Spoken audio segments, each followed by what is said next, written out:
Ron Darling has taken his place among the top TV broadcasters with all the different stuff he does now, and he has joined MLB Network now. He will work there as an off-season analyst, and you can watch him on Hot Stove tomorrow morning at 9 a.m. Plus, of course, he'll still be doing his TV stuff everywhere else, and he joins us now. Ron, welcome. How are you? Hi, Mike. Thanks for having me. My pleasure. So now MLB is part of the ritual, huh? You know, I don't know how this happened, Mike, but, basketball, they have gym rats, and I somehow become a diamond rat. And I'm lucky enough that the MLB is giving my fill. And everybody wants you, which is a nice thing to have. Everybody wants you. You're a hot property. You know, Mike, lucky and blessed. And, I'm thankful that anyone wants me to do some stuff for them. And very good at it, so that's part of the reason. So now, first of all, what's your take? What was your take on the World Series? Put the World Series in some perspective. Poorly played and one of the most exciting World Series I've ever seen.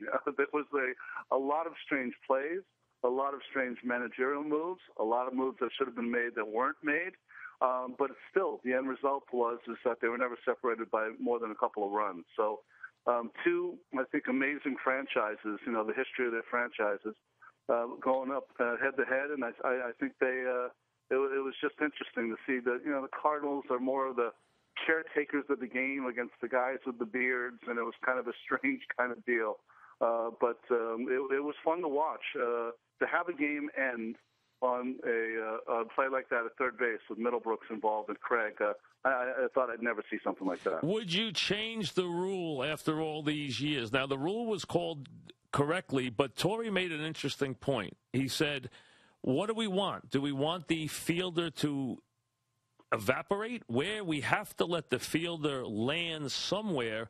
The rule was made a million years ago when a guy might have spiked a guy in the base path to try and, back in the days of the Gas House Gang, yeah. It's written for those days. It doesn't come into play now. We have to allow the fielder to take up space legally somewhere. It's almost like the player has to go for the ball, then become invisible. Yeah, no, you make a great point. I think, like you said, in a rundown, you'll see that play where the runner will try to run into one of the fielders to try to get that play called. But think of it this way, and I think this is the biggest reason it has to be changed. What if you had someone who is a real savvy base runner, slides into third, knows he's safe, and on his way home, he realizes he's made the wrong move, or the ball has not gone far enough to Middlebrooks, that he pushes down on Middlebrooks, not only to get himself up, but to keep Middlebrooks down so he can't go after the baseball. So you could, as an offensive savvy base runner, use that to your advantage. No question. We're talking with Ron Darling. All right, Ron, MVPs, they're interesting for two reasons. One, in the National League, and in both leagues we know both finalists, but the National League, there is not a clear-cut guy, so you could make a case for any of the three. And in the American, now you have two very worthy guys and the great Cabrera, who played with a torn groin and had 2 extra base hits since the last week in August. Did Cabrera lose it to Davis or Trout? Number one, do you think he did or he didn't? I think he did. Who wins it? I think Trout's going to win it. Okay. So you're not going to give it to Cabrera, even though he battled through and came up with big numbers. You're going to take the last month away from him. I'm not going to take it away from him, but I think that part of being an MVP is finishing up strong. I know that it was injuries, and listen, no one's a bigger fan of Cabrera than I am. But I always think of an MVP as 6 months of baseball, and because of the injuries, he finished without that flurry. Davis had an amazing year.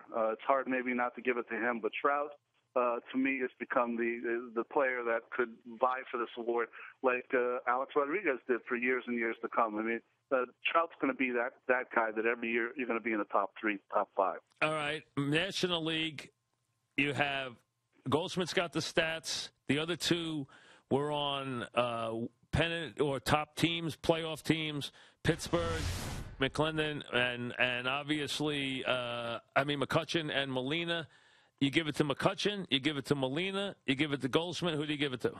Well, this is interesting. This reminds me of 1988 with the Dodgers with Kirk Gibson. If you looked at his numbers, right, versus Darryl, you would say compared to Darryl and Kevin McReynolds, who kind of blocked themselves against each other. then you think about maybe Molina or McCutchen. Goldschmidt had the best year. Goldschmidt unfortunately played with a team that really went in the tank in the second half of the year. I think the voters tend to look at magical years, and Pittsburgh had one of those. 20-odd years, 21 years without a winning team. McCutchen was there, played 157, I think, of 162 games. He's the team leader. All of those things evolved. I think McCutchen is going to win it. All right, I agree. I think McCutchen will win it. We're talking with Ronnie Darling. Right now, Ron, knowing everything you know about all the pitchers in baseball, including age, including what the young Cardinals did, Harvey now on the shelf, Kershaw's injuries to his own hip situation. If you could start your team tomorrow with one major league pitcher, regardless of age, which pitcher would you take? Oh, boy, that's tough. Do I have a choice, a righty and a lefty? No, first give me one guy. I think if I had to start it, only because of his expertise and just because he's shown that he's done it every year, it'd be Kershaw. But a real pick, which would be out of the box, would be Jose Fernandez for the Miami Marlins. Yeah, that was an amazing year. It really was. He just has. Would you take him over Walker right now? Straight up, you take him over Walker? I would take him over Walker because the only reason I was taking him over Walker, he's got an unhittable breaking stuff. And right now, Walker is not there. Now, Walker's unbelievable. And to do it in the postseason like that, I don't know if we've ever seen a young pitcher in his rookie year have a postseason like Walker did. But still, Fernandez has a chance to be a great, great pitcher.